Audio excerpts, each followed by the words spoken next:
So the murder of Eros is the murder of life force. Does everyone get that?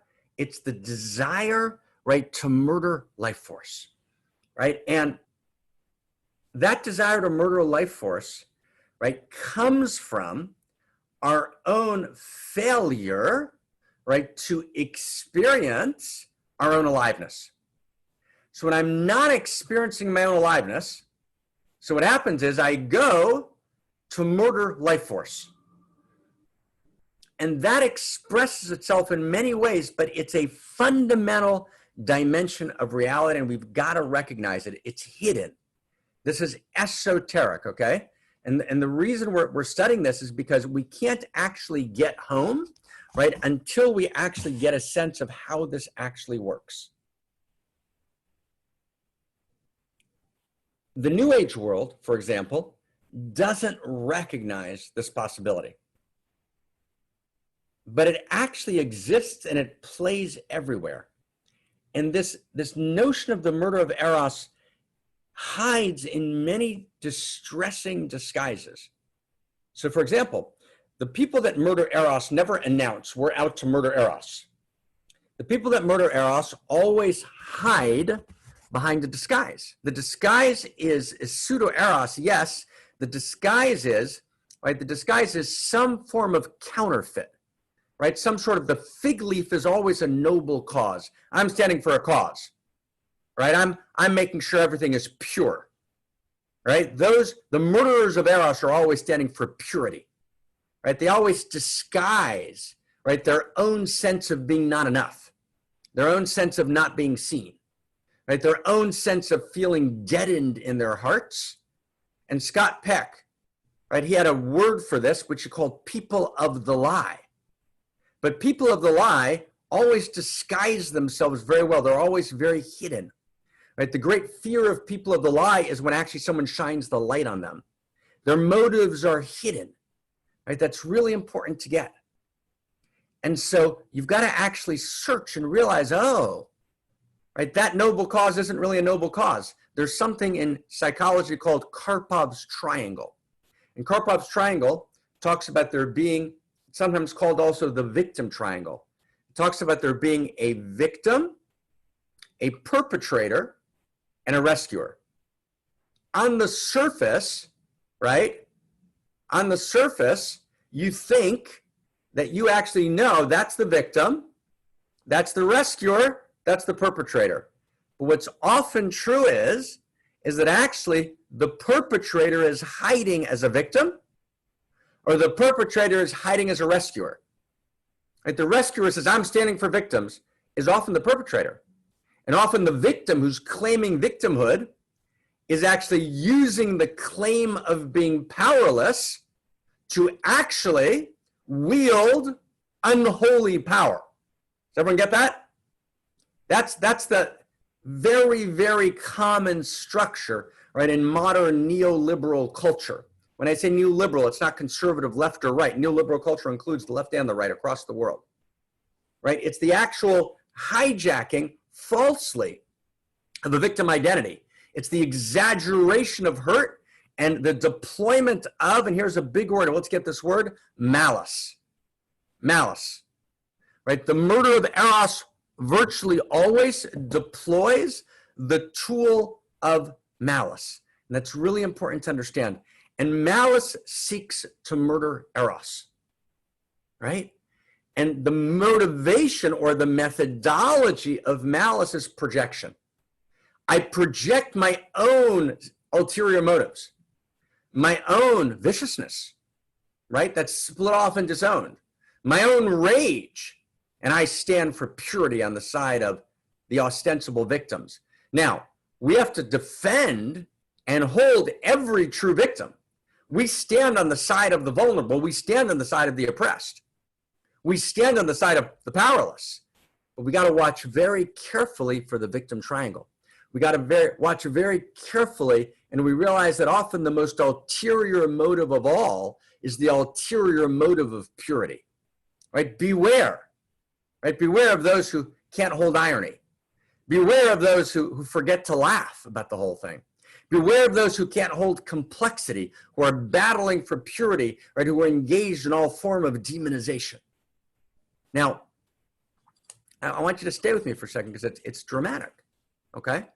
It's dramatic. I remember about, I don't know, a while ago, and I remember reading an article, right, that someone had written that was phenomenally attacking and demonizing, right, another person. And it made all sorts of claims, and it said I began to look into this person and I came with an open mind, right? And, you know, and they wrote this very dramatic article, you know, essentially calling the person they were attacking every form of evil. They never met the person, they never interviewed them. They happened to be living at the same city as the person at the time they wrote the article, right?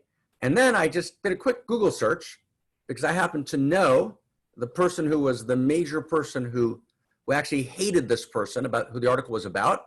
And I had an intuition that the person who wrote this article must know that person. So I Googled both of their names together, and it turns out they're best friends. They've been in the same group for 10 years. They know each other very well. They live close to each other. They're involved in 1,000 activities together. But the righteous person, who's quite well known, writing this attacking article, lied, right? He hid the malice, right? And the article comes across as this noble, right, defense of victims. He doesn't know anything about the story. He just looked into it. It was a complete lie, literally a complete lie from the beginning to end. I was a little bit shocked at the audacity of it, but that's the nature, right, of the murder of Eros. The murder of Eros gets very audacious. And what drives it is, I want you to get it, it drives it is, right, the sense is that person has aliveness that I don't have. That person has Eros that I don't have, right? And it appears that actually it's a form of evil. Right? The murder of Eros is evil without question, right? Evil is live spelled backwards. Live spelled backwards is evil, right? So the failure of aliveness turns into evil. So I'll just give you a couple of examples. Iago and Othello. Iago is driven completely insane by the aliveness of Othello. So he goes to demonize Othello. Now, is Othello perfect? Of course Othello's not perfect. We're all imperfect vessels for the light. But Iago's not concerned with genuine imperfection. He's not concerned with helping Othello be more whole, right? He's concerned with, right, he's driven insane by, right, this experience, right, that in some way Othello possesses an aliveness that he doesn't have.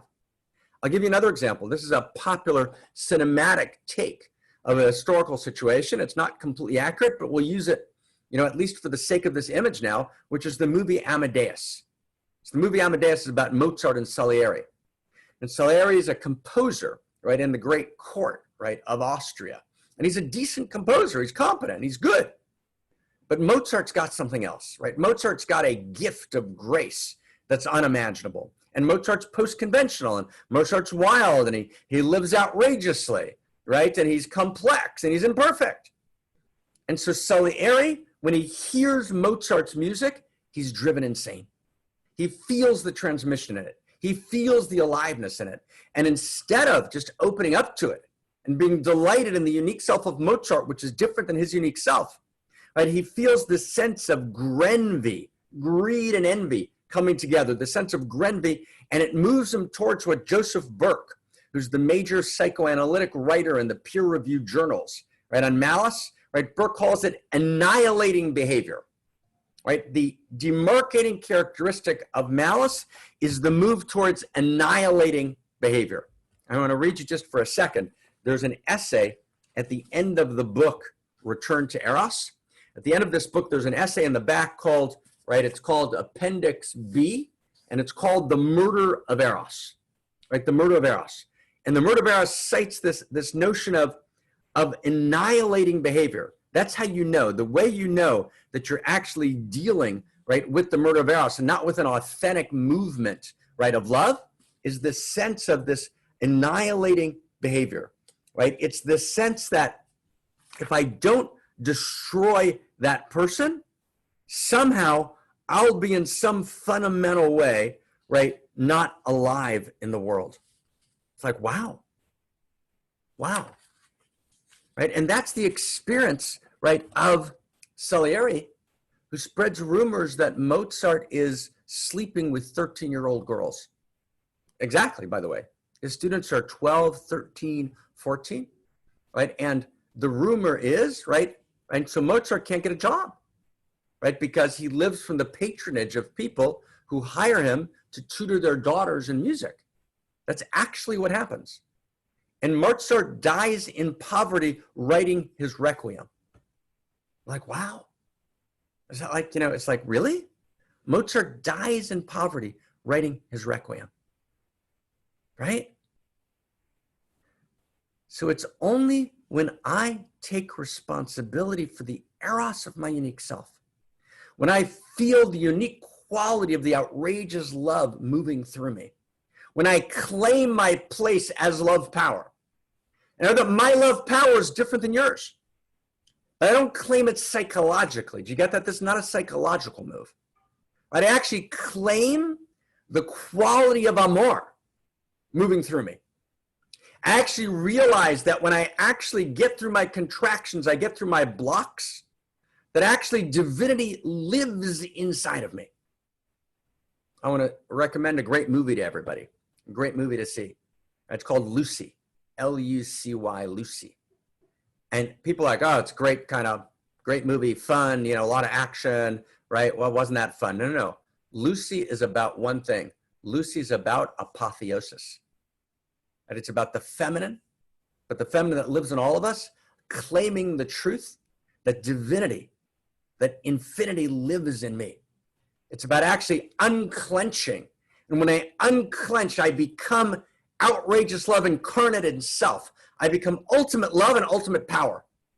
And my only concern, catch that scene, when she's talking to Morgan Freeman, I want to transmit to the next generation. I want to participate in the evolution of consciousness, right? And actually, the movie ends with Lucy exploding beyond human constraints. And this police French captain, right, who's, right, the ultimate, male Eros, who obviously loves her by this time, he says, where is she? And she writes into his phone, I'm everywhere, right? She's become divinity. She's become outrageous love, exploded into reality. And you can get a sense of it. There's different ways to journey.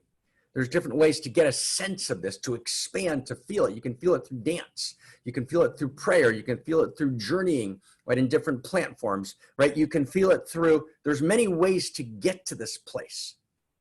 And it's not mediated. The church is not going to take you there.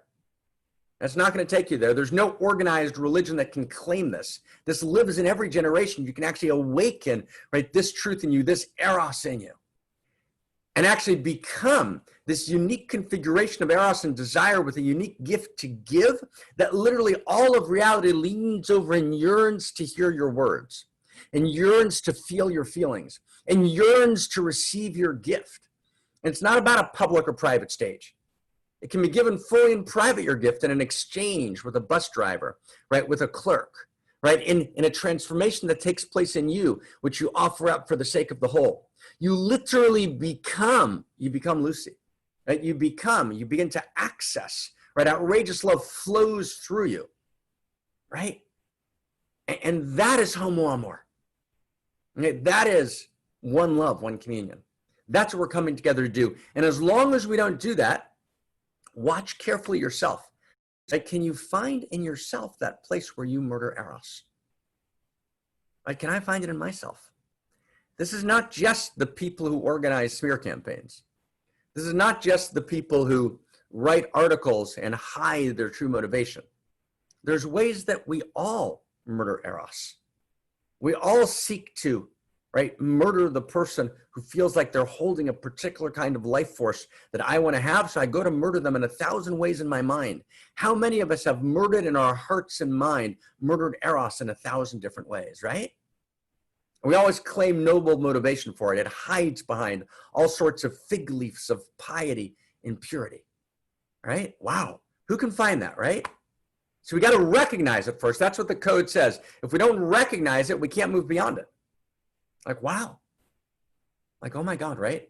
So we're making this commitment, right? In this synagogue of Amor, in this Church of Amor, in this atheist center of Amor, right? In this Buddhist Dharma center of Amor, right? In this right? Whatever it is, it's Indian, it's Native American, it's Aboriginal, right? It's secular, right? Whatever it is, right? In this gathering of Amor that is us, that is one love, one communion, we make a commitment together.